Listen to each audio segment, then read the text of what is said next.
Canada class 11 aspirants કેવા પ્રકારના business સાથેના આઈડિયાઝમાં તમારે અપ્લાય કરવું જોઈએ. તો એ લોકોની ઇન્ડસ્ટ્રીઝની કોઈ જ લિમિટેશન્સ નથી કે કોઈ પ્રકારની એવું લિસ્ટ નથી કે આ જ બિઝનેસ કે આ જ ઇન્ડસ્ટ્રીમાં અપ્લાય કરવું જોઈએ. પણ જરૂરથી ધ્યાન રાખજો કે કેનેડા ગવર્મેન્ટને કે કેનેડા કમ્યુનિટીને કેવા પ્રકારની ઇન્ડસ્ટ્રીઝની જરૂર છે.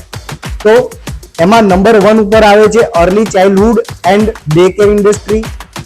બીજા નંબર ઉપર રિન્યુએબલ ઇન્ડસ્ટ્રી છે કે રિસાયકલિંગને લગતા બિઝનેસીસની ઇન્ડસ્ટ્રીઝ છે.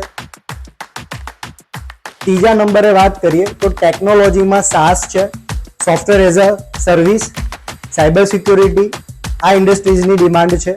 ચોથા નંબરની વાત કરીએ તો એગ્રીકલ્ચર અને ફૂડ પ્રોસેસિંગની ઇન્ડસ્ટ્રીમાં તમે કામ કરી શકો છો કે એના બિઝનેસીસ તમે સ્ટાર્ટ કરી શકો છો.